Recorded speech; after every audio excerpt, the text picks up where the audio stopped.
કેમ છો બધા? મજામાં? આપણે બાર કોમર્સના વાણિજ્ય વ્યવસ્થા વિષયમાં ચેપ્ટર 6 દોરવણી એમાં સારા નેતાના ગુણો વિશેની ચર્ચા આપણે કરી હતી. હવે આપણે માહિતી સંચાર એટલે કે કોમ્યુનિકેશન વિશેની ચર્ચા કરીશું. માહિતી સંચાર એ સંચાલનનું અનિવાર્ય કહી શકાય તેવું અંગ છે. માહિતી સંચાર વિના કોઈપણ પ્રવૃત્તિ વ્યવસ્થિત રીતે પાર પાડી શકાતી નથી. વર્તમાન યુગમાં વિજ્ઞાન અને માહિતી સંચારના ક્ષેત્રમાં પુષ્કળ પ્રમાણમાં પ્રગતિ થઈ છે. જેમ જેમ ટેકનોલોજીમાં વિકાસ થતો જાય છે, સાયન્સમાં વિકાસ થતો જાય છે, તેમ તેમ માહિતી પ્રેષણ પણ એટલું જ વધુ ને વધુ પ્રમાણમાં પ્રગતિ કરી રહ્યું છે.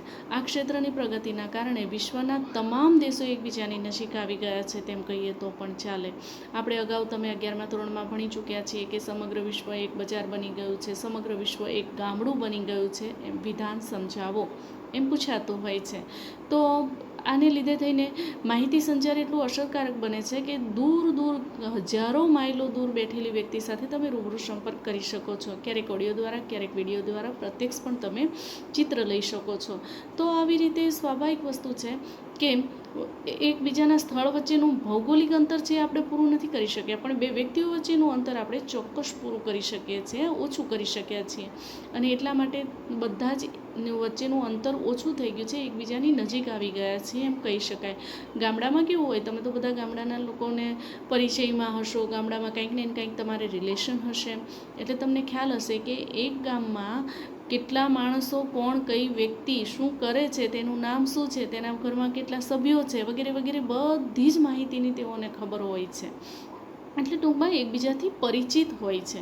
તો આવી રીતે માહિતી સંચારની યોગ્યતાને લીધે થઈને, તેના વ્યાપને લીધે થઈને લોકો જેમ ગામડામાં એકબીજાથી પરિચિત હોય છે ને, એમ વિશ્વના અન્ય દેશોની વ્યક્તિઓ સાથે પણ પરિચયમાં આવે અને સંપૂર્ણ પરિચય કેળવી શકે છે. અને એટલે જ વ્યાપારિક દ્રષ્ટિએ જોઈએ તો સમગ્ર વિશ્વ એક બજાર બની ગયું છે તેમ કહેવાય. જો વિધાન તમને પૂછાય તો તમારે લખવાનું સમગ્ર વિશ્વ એક બજાર બની ગયું છે, વિધાન સમજાવો. તો લખવાનું કે માહિતી સંચાર એ સંચાલનનું એક ખૂબ જ અગત્યનું અને મહત્ત્વનું અને અનિવાર્ય કહી શકાય તેવું અંગ છે. વર્તમાન યુગમાં જેમ વિજ્ઞાન, ટેકનોલોજીમાં જેમ જેમ વધારો થાય છે, તેમ તેમ માહિતી સંચારમાં પણ પ્રગતિ થઈ રહી છે. અને આ ક્ષેત્રની પ્રગતિના કારણે વિશ્વના તમામ દેશો એકબીજાની ખૂબ જ નજીક આવી ગયા છે. માટે સમગ્ર વિશ્વ એક બજાર બની ગયું છે તેમ કહેવાય. હવે માહિતી સંચાર કોને કહેવાય? તો શબ્દો, પત્રો, સૂચનાઓ, વિચારો, મંતવ્યો વગેરેની આપ-લે કરવાની પ્રક્રિયા એટલે માહિતી સંચાર. તો સૌપ્રથમ લઈએ શબ્દો. જ્યારે આપણે કોઈપણ વ્યક્તિને કોઈ મેસેજ આપવાનો હોય ત્યારે આપણે રૂબરૂમાં મેસેજ આપીએ છીએ. એક વ્યક્તિ બોલે, બીજી વ્યક્તિ સાંભળે છે, તો આ શબ્દો થયા. બીજું છે પત્ર. જ્યારે મૌખિક માહિતી સંચાર ન હોય ત્યારે લેખિત હોય, તો લેખિત માહિતી સંચારમાં પત્ર દ્વારા લખીને માહિતી આપી શકાતી હોય છે, એટલે લખાણમાં કોઈ પણ સ્વરૂપે. ત્યાર પછી સૂચનાઓ. કોઈપણ વ્યક્તિને પોતે કેવી રીતે કામ કરવાનું છે, શું કરવાનું છે, ક્યારે કઈ બાબતમાં કોઈ ફેરફાર કરવામાં આવ્યો હોય, તો આ બધી વસ્તુઓ વિશેની સૂચનાઓ આપવામાં આવે છે કે જેને લીધે થઈને પછીનું કાર્ય એ સૂચના મુજબ થઈ શકે. ત્યાર પછી છે વિચારો. વિચારો એ આપણા મસ્તિષ્કની ઉપજ છે. આપણા મગજમાં શું ચાલી રહ્યું છે, જ્યાં સુધી આપણે અન્ય વ્યક્તિને સમજાવીએ નહીં ત્યાં સુધી એ સામેવાળી વ્યક્તિને ખ્યાલ નથી આવતો. તો વિચારોની આપ-લે કરવા માટે માહિતી સંચારનો ઉપયોગ થાય છે. એક વ્યક્તિ બોલે છે, બીજી વ્યક્તિ સાંભળે છે. તેવી જ રીતે મંતવ્ય. જ્યારે કોઈ પરિસ્થિતિ કે કોઈ ચોક્કસ બનાવને તમારા પ્રત્યે અભિપ્રાય માંગવામાં આવે, જે મંતવ્ય તમે રજૂ કરો છો, તો એ ચોક્કસ પરિસ્થિતિનું એક સોલ્યુશન, એનો તાગ હોય છે. અને એટલા માટે મંતવ્યો પણ માહિતી સંચારનું એક અંગ છે એમ કહેવાય. એટલે માહિતી સંચાર એટલે શબ્દો, પત્રો, સૂચનાઓ, વિચારો અને મંતવ્યો વગેરેની આપ-લે કરવાની પ્રક્રિયા એટલે માહિતી સંચાર. ખાસ યાદ રાખજો, માહિતી સંચાર એટલે શું? 1 માર્ક્સના પ્રશ્નોમાં પૂછાય ત્યારે તમારે આ ઉત્તર લખવાનો છે.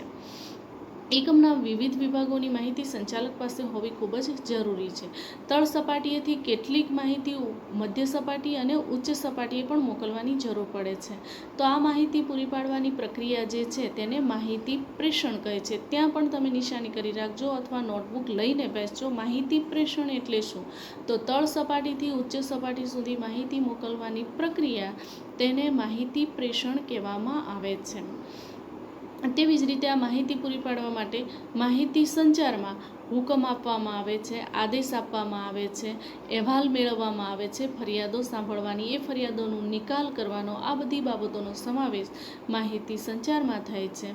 અને માહિતી સંચાર એ માહિતી પ્રેષણ અનિવાર્ય છે. માહિતી સંચાર કરવો હોય તો માહિતી પ્રેષણ હોવું જરૂરી છે, એટલે કે તેના વિશેની સંપૂર્ણ માહિતી જે તે વ્યક્તિ પાસે હોવી ખૂબ જ જરૂરી છે. અને એટલા માટે માહિતી સંચાર અને માહિતી પ્રેષણ બંને એકબીજાની સાથે રહીને કાર્ય કરી રહ્યા છે. આ બંને કાર્ય એકબીજાના પર્યાય છે તેમ કહીએ તો પણ ચાલે. તો માહિતી સંચાર એટલે શું? તો માહિતી સંચારનો મિનિંગ ચોક્કસ ઇન્વર્ટેડ કોમાની અંદર આપણે સમજવો હોય તો એક વ્યક્તિ દ્વારા બીજી વ્યક્તિને સ્પષ્ટ અને અકબંધ સ્વરૂપમાં માહિતી પહોંચાડવી. બરાબર, સ્પષ્ટ અને અકબંધ સ્વરૂપમાં. ત્યાં ખાસ ધ્યાન રાખજો, સ્પષ્ટ એટલે સામેવાળી વ્યક્તિ સમજી શકે, તમે જે કાંઈ પણ કહેવા માંગો છો તેનું સાચું અર્થઘટન કરી શકે. અને અકબંધ સ્વરૂપમાં જે વ્યક્તિ મારફતે જે માહિતી મોકલવામાં આવી છે ડિટ્ટો ટુ ડિટ્ટો એવી જ માહિતી જે તે વ્યક્તિ સુધી પહોંચાડવી. નહીંતર માનવ સ્વભાવનું લક્ષણ છે કે જે માહિતી એક વાક્ય દ્વારા જે માહિતી આપવામાં આવી હોય એ જે તે વ્યક્તિ પાસે પહોંચતા, એટલે કે છેલ્લી વ્યક્તિ પાસે પહોંચતા 3 લીટીનો મેસેજ બની જતો હોય છે. દરેક વ્યક્તિ પોતાની સમજણ પ્રમાણે અંદર કંઈક ને કંઈક એડ કરતા જાય છે અને પરિણામ સ્વરૂપ માહિતી સંચારનું જે ઉદ્દેશ હોય એ સરતો નથી. એટલા માટે તે અકબંધ સ્વરૂપમાં હોવી બહુ જરૂરી છે. જેવી છે તેવી જ બીજી વ્યક્તિને તે માહિતી પહોંચાડવી, જેથી કરીને તે તેના ઉદ્દેશને સમજી શકે અને તેનો અમલ પણ કરી શકે. બીજું છે માહિતી સંચાર એ શબ્દો, પત્રો, સૂચનાઓ, મંતવ્યો કે વિચારોનું આદાન પ્રદાન એટલે કે આપલે કરવાની પ્રક્રિયા છે. આપણે અગાઉ પણ ચર્ચા કરી. ન્યુમેન એન્ડ સમાનના શબ્દોમાં જણાવ્યા મુજબ માહિતી સંચાર એટલે હકીકતો, વિચારો, અભિપ્રાયો અને લાગણીઓની 2 કે વધુ વ્યક્તિઓ વચ્ચે થતી આપલે. બરાબર, હકીકત એટલે ચોક્કસ સ્પષ્ટ પરિસ્થિતિનો નિર્દેશ, વિચારો તમને આગળ કીધું તેમ, અભિપ્રાય એટલે મંતવ્ય, તો એની પણ આપણે વાત કરી. અને લાગણી, એકબીજાના પ્રત્યે આપણને જે અહોભાવ હોય, ક્યારેક માનની લાગણી હોય, ક્યારેક પ્રેમની લાગણી હોય, ક્યારેક ઘૃણાની લાગણી હોય, તો એ ક્યારે સામેવાળી વ્યક્તિને ખબર પડે છે? તમે એને રજૂ કરો છો, તમારા વાણી, વર્તન, વ્યવહારમાં તે સ્પષ્ટ દેખાઈ આવે છે. ત્યારે સામેવાળા વ્યક્તિને ખ્યાલ આવે છે કે તમે કેટલા કેરિંગ છો, તમે કેટલા ઉદ્ધત છો. એ બધી વસ્તુઓનો ખ્યાલ ત્યારે આવતો હોય છે. તો આ બધી 2 અથવા વધારે વ્યક્તિઓ વચ્ચે આપલે કરવાની જે પ્રક્રિયા છે તેને આપણે માહિતી સંચાર કહીએ છીએ.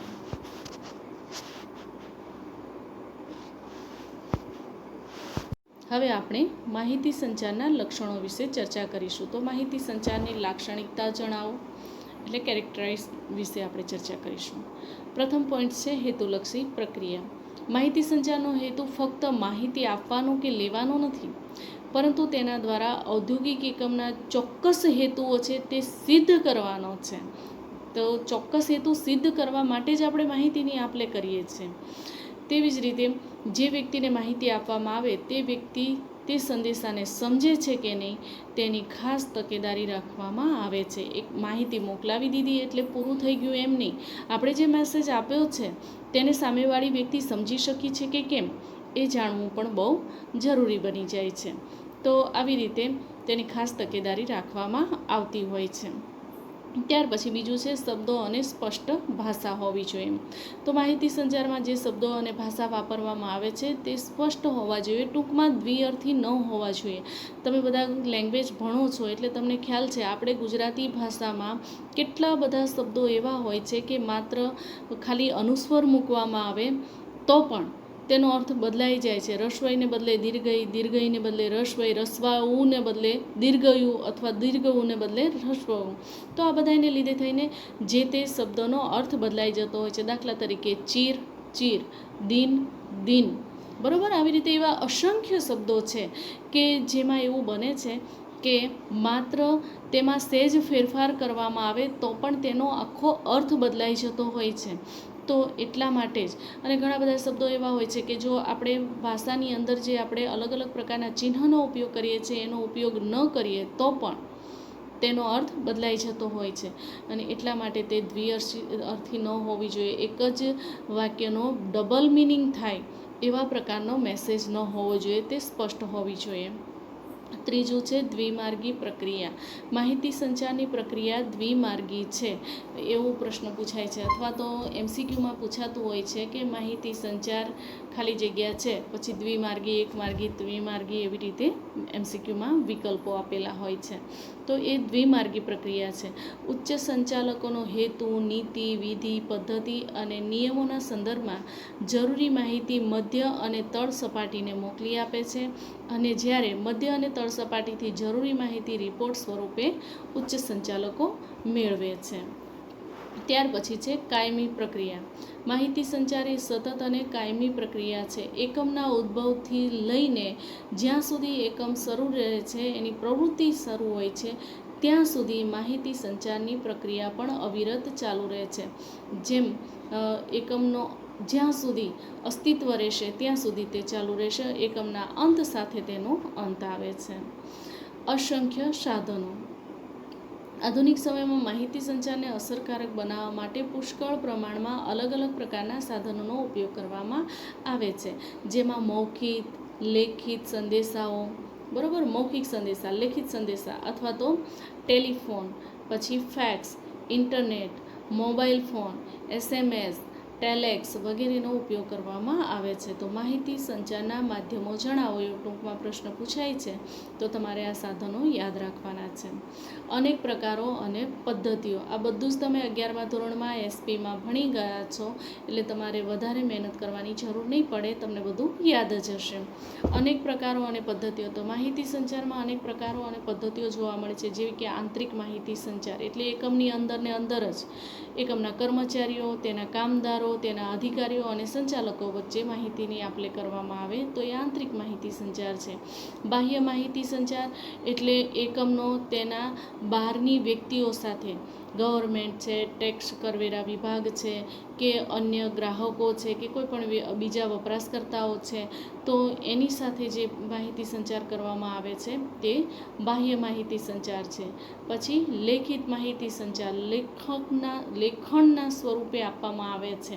દાખલા તરીકે અહેવાલ રજૂ કરવો તો એ લેખિતમાં હોય, તો એમાં પુષ્કળ પ્રમાણમાં જેટલી જોઈએ તેવી બધી આર્થિક માહિતી તેની અંદરથી મળી જતી હોય છે, તો એ લેખિત માહિતી સંચાર છે. મૌખિક માહિતી સંચાર એટલે ફેસ ટુ ફેસ, કોઈ એક વ્યક્તિ દ્વારા અન્ય વ્યક્તિને માહિતી આપવામાં આવે છે, તો એ મૌખિક માહિતી સંચાર છે. અને ત્રીજું ઈશારા દ્વારા માહિતી સંચાર, બરાબર. ઈશારા દ્વારા આપણને ખ્યાલ જ છે, આપણા વર્તનમાં અંદર આપણે વ્યવહારમાં એ બધી વસ્તુઓનો ઉપયોગ કરતા જ હોઈએ છીએ, જેમાં માથું હલાવીને, હાથના ઈશારાથી, આંખના ઈશારાથી, એમ અલગ અલગ રીતે આપણે ઈશારા દ્વારા મેસેજ આપીએ છીએ. ચોક્કસ પ્રકારનો ઈશારો એ ચોક્કસ સંકેત દર્શાવે છે. તો આવી રીતે અસંખ્ય સાધનોનો ઉપયોગ કરવામાં આવે છે, અને એના પદ્ધતિઓ પણ અલગ અલગ પ્રકારની છે. તો માહિતી સંચારની પદ્ધતિઓ પૂછાય તો ત્યાં તમારે લેખિત, મૌખિક, આંતરિક, બાહ્ય અને ઈશારા દ્વારા માહિતી સંચારની પદ્ધતિનો ઉપયોગ થાય છે તેમ લખવાનું. ત્યાર પછી કાર્યપ્રેરક પ્રવૃત્તિ. માહિતી સંચારની પ્રવૃત્તિને કારણે અધિકારીઓમાં અને કર્મચારીઓમાં કાર્યની સમજ વધે છે. માહિતી વ્યવસ્થિત રીતે મળતી હોવાને લીધે થઈને કાર્ય બાબતે જે તે વ્યક્તિઓ સ્પષ્ટ થઈ જતા હોય છે, જેથી તેમને ખ્યાલ આવે છે કે તેમણે કેવી રીતે કાર્ય કરવાનું છે, અને આ કાર્ય કરવા માટે ક્યાં ક્યાં કઈ કઈ વસ્તુઓની જરૂરિયાત પડશે, જો અટકશે તો તેમણે કોની પાસેથી માર્ગદર્શન લેવાનું છે, આ બધી જ બાબતોની સમજ કર્મચારીઓની અંદર આવે છે. પરિણામે તેઓને કાર્ય કરવાની પ્રેરણા મળે છે, અને વધુ સારી રીતે કાર્ય કરીને એકમને કાર્ય પ્રગતિમાં હિસ્સારૂપ બને છે. ત્યાર પછી છે વહીવટી પ્રક્રિયા સાથે સંબંધ. માહિતી સંચાર આમ તો મુખ્યત્વે એકમના વહીવટ સાથે જ સંબંધ ધરાવે છે, અને પરિણામે એ અસરકારક નિર્ણયો અને વહીવટ માટે જેટલી પણ જરૂરી માહિતી જોઈતી હોય તે માહિતી એકઠી કરવાની, અને વહીવટી પ્રશ્નો અને સમસ્યાઓનો ઉકેલ લાવવા માટે થઈને પણ આ માહિતી સંચાર ખૂબ જ પ્રમાણમાં ઉપયોગમાં આવે છે, જેથી કરીને યોગ્ય નિર્ણય લઈ શકાય છે, અને તાત્કાલિક ધોરણે અથવા તો કઈ માહિતીનો અથવા કયા સમસ્યાનો તાત્કાલિક ધોરણે ઉકેલ લાવવો, કોને પેન્ડિંગ રાખવું એ અંગેના નિર્ણયો લઈ શકાતા હોય છે. માનવીય પ્રક્રિયા. તો માહિતી સંચાર એ માનવીની સ્વભાવગત બાબત છે. કોઈ પણ માધ્યમનો ઉપયોગ કરવામાં આવે, કોઈ પણ પદ્ધતિનો ઉપયોગ કરવામાં આવે, પણ તે માહિતી સંચાર મનુષ્ય દ્વારા જ થાય છે અને એટલા માટે તે માનવીની સ્વભાવગત બાબત છે તેમ કહેવામાં આવે છે. માહિતી સંચારમાં માધ્યમો ભલે ગમે તે હોય, પરંતુ માનવી વગર કે તેના કૌશલ્ય વગર માહિતી સંચાર સફળ થઈ શકતું નથી અથવા તો તેનો અમલ પણ થઈ શકતો નથી. અને પરિણામ સ્વરૂપ માહિતી સંચાર કરતી વખતે ભય, લાગણી, ક્રોધ વગેરે ઘણી બાબતો તેના પર અસર કરે છે અને માટે તે માનવીય પ્રવૃત્તિ છે તેમ કહેવાય. તો 2 માર્ક્સના વિધાનમાં પૂછાય છે માહિતી સંચાર એ માનવીય પ્રવૃત્તિ છે, સમજાવો. તો પ્રથમ તમારે લખવાનું કે મનુષ્ય દ્વારા જ માહિતી સંચાર અસ્તિત્વમાં આવે છે અને મનુષ્ય માટે જ હોય છે, એટલે માનવી માટે જ હોય છે. વળી તેમાં તેની સ્વભાવગત બાબત હોવાને લીધે ભય, લાગણી, ક્રોધ વગેરેનો તેની અંદર સમાવેશ થાય છે. આવી બધી બાબતો માહિતી સંચાર પર અસર કરે છે, માટે તે માનવીય પ્રવૃત્તિ છે. હવે જુઓ, માહિતી સંચારની પદ્ધતિઓ તમને આપેલી છે. તમારી બુકમાં માહિતી સંચારની પદ્ધતિઓ આપેલી છે, જેમાં છે મૌખિક, લેખિક, દ્રશ્ય, શ્રાવ્ય, દ્રશ્ય શ્રાવ્ય અને મૌન. હવે માહિતી સંચારની પદ્ધતિઓ જણાવો એમ પ્રશ્ન પૂછવામાં આવે ત્યારે તમારે લખવાનું હોય છે, બાકી એને ડિટેલમાં તમારે જણાવવાનું હોતું નથી. દાખલા તરીકે વાતચીત એટલે શું, વાર્તાલાપ એટલે શું, ચિત્રો એટલે શું, પણ આપણે માત્ર તમારી સમજણ માટે એની ચર્ચા કરી લઈએ, જેથી કરીને તમને આ પદ્ધતિઓ બહુ આસાનીથી, સરળતાથી મોઢે થઈ જાય અને તમે યાદ રાખી શકો. તો માહિતી સંચારની પદ્ધતિઓમાં સૌપ્રથમ લઈશું આપણે મૌખિક એટલે કે ઓરલ મેથડ. તો જેમાં વાતચીત, એકબીજાની સાથે વાતચીત કરીને આપણે માહિતીનું આદાન પ્રદાન કરી શકીએ છીએ, કે કોઈ પણ પ્રકારની વાત કરીને, જેમ કે ફોનમાં વાત કરીએ છીએ તેવી રીતે કોઈ પણ પ્રકારની પણ મૌખિક વાત, એટલે અહીંયા ફોન નહીં આવે, એકબીજાની સામ સામે વાત કરીએ છીએ તો મૌખિક વાતચીત. ત્યાર પછી વાર્તાલાપ. ઘણી બધી વ્યક્તિઓ અથવા 2 કે 5થી વધારે વ્યક્તિઓ બધી સાથે મળી હોય અને એક વ્યક્તિ દ્વારા વાર્તાના સ્વરૂપે મેસેજ આપવામાં આવે. તમે આગળ અભ્યાસ કરીને આવ્યા છો કે કોઈ પણ વાર્તા હોય તો એમાં એ વાર્તા શા માટે કીધી એનો બોધ હોય એની અંદર, અને એ બોધ જે છે એટલે વાર્તા સ્વરૂપે પણ લોકો સુધી તે માહિતી પહોંચાડવામાં આવતી હોય છે. સંવાદ, એકબીજાની સાથે વાદ વિવાદ કરવાને બદલે માત્ર એકબીજાની સાથે એક જ દિશામાં ચર્ચા કરવામાં આવે તો એને કહેવાય સંવાદ. ત્યાર પછી ગોષ્ઠી, અંદરો અંદર વાતચીત કરીને એકબીજાને માહિતી આપવામાં આવે તો એ ગોષ્ઠી છે.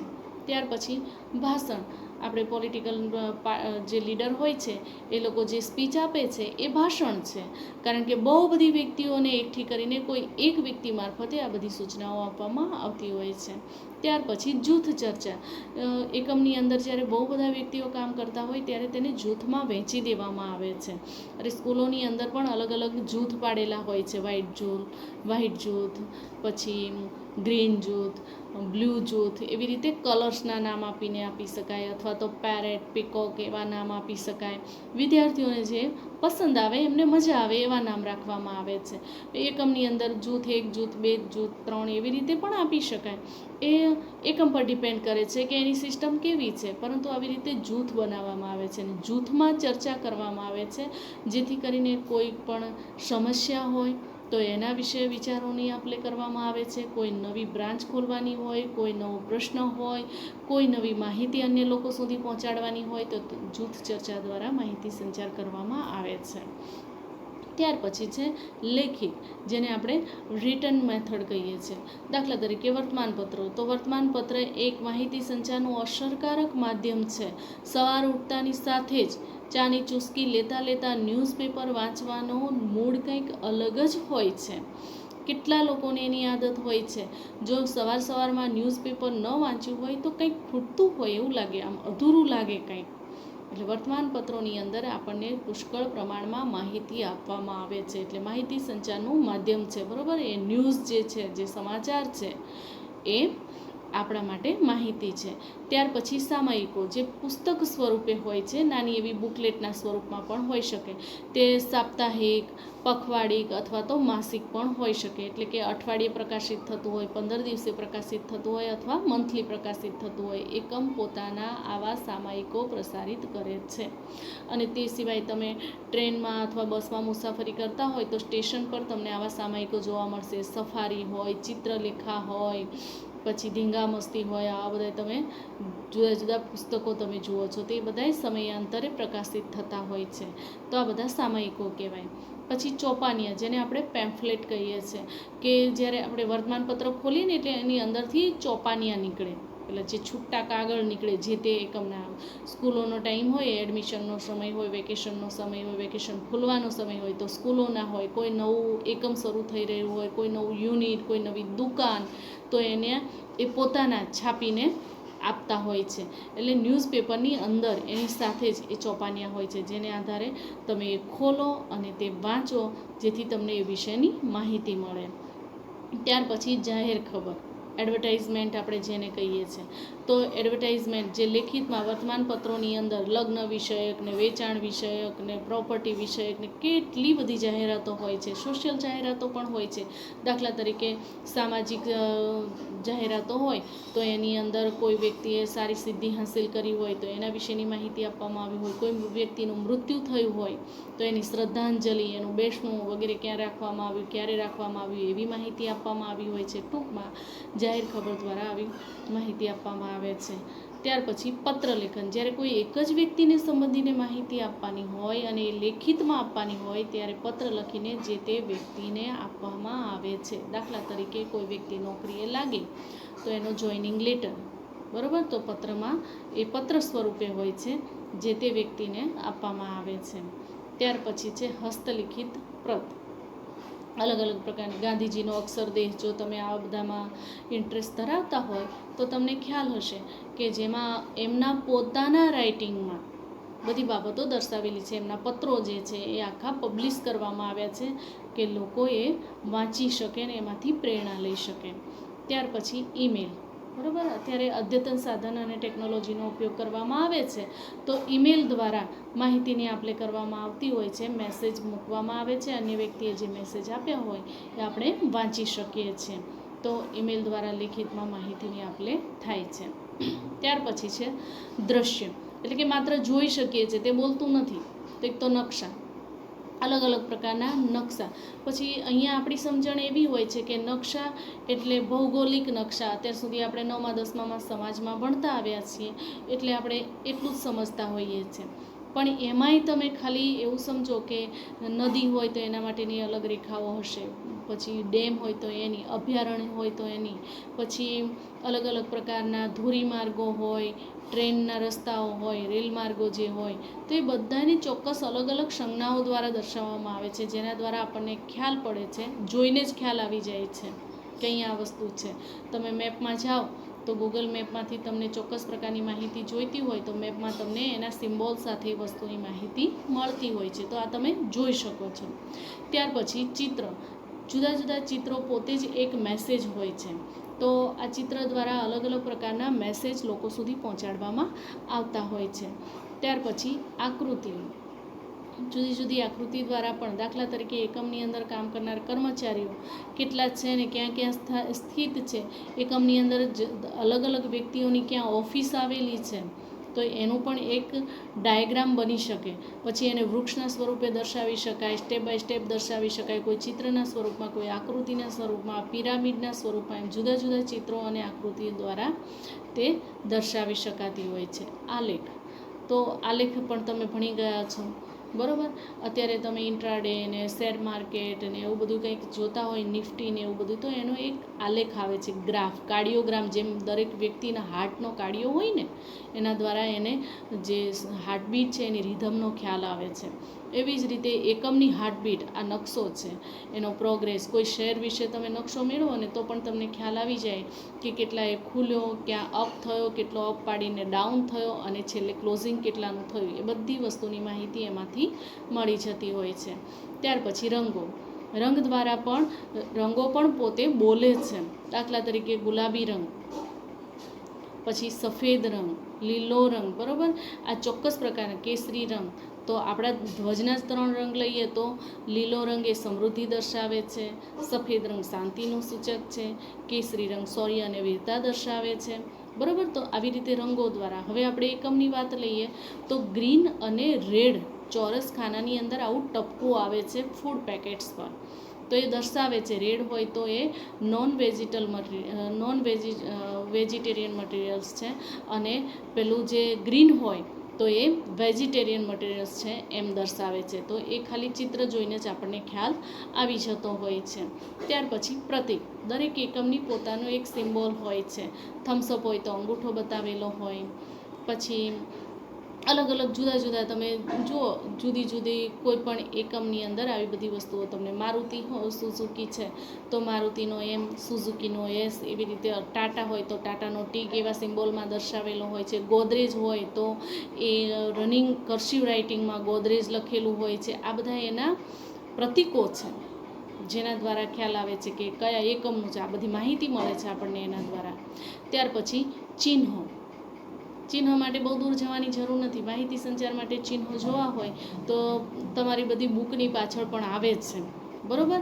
દાખલા તરીકે વાહન વ્યવહાર માટેના તો green light, red light, orange light, બરાબર, શું દર્શાવે છે તો આ ચિહ્નો થયા. પછી રોડ ક્રોસ કરવા માટે ઝીબ્રા ક્રોસિંગ, પછી તૂટક પટ્ટા આપેલા હોય તો એ આ બધી વસ્તુઓ ચોક્કસ નિર્દેશ આપે છે. શાળા હોય તો શાળાની બાજુમાં રોડ પર શાળાએ જતા બાળકોનું ચિત્ર સાથેનું એક પાટિયું લગાવેલું હોય કે આ ચિહ્ન દર્શાવે છે કે અહીંયા શાળા છે, વાહન ધીમે ચલાવવાનું છે. ટર્ન લેવાનો હોય તો ભયજનક વળાંક હોય તો એ પણ આપેલું હોય, એનો ટર્નવાળું એક બોર્ડ રોડ પર જ મૂકેલું હોય છે. તો આ બધી માહિતી આપણને એના દ્વારા મળે છે. ત્યાર પછી શ્રાવ્ય. આ બધું માત્ર આપણે દ્રશ્યમાં માત્ર જોઈ શકીએ છીએ, શ્રાવ્યમાં માત્ર સાંભળી શકીએ છીએ. દાખલા તરીકે ટેપ રેકોર્ડર, કોઈ સીડી, કોઈ કેસેટ્સ, એના દ્વારા આપણને ચોક્કસ પ્રકારનો માહિતી જે આપણા સુધી મોકલવામાં આવી હોય એને આપણે સાંભળી શકીએ છીએ. અહીંયા ફાયદો એ છે કે વારંવાર રિવાઇન્ડ કરીને પણ આપણે સાંભળી શકીએ છીએ. દ્રશ્યમાં પણ એવું છે, વારંવાર આપણે વાંચીને તેનું અર્થઘટન કરી શકીએ છીએ. રેડિયો. તો રેડિયો એક સમયમાં તો પુષ્કળ પ્રચલિત સાધન હતું. હવે ધીમે ધીમે એનો ઉપયોગ લુપ્ત થતો જાય છે, પરંતુ FM રેડિયો ને FM મિર્ચી ને એ બધાને લીધે થઈને પાછો નવો વર્ગ ઊભો થતો જાય છે. તો તમે ચોક્કસ પ્રકારના જે કાર્યક્રમો સાંભળતા હોય ને ત્યારે વચ્ચે વચ્ચે તમને ચોક્કસ ઘણી બધી અલગ અલગ પ્રકારની માહિતી આપવામાં આવે છે. તો માહિતી માટે રેડિયો ખૂબ જ ઉપયોગી છે.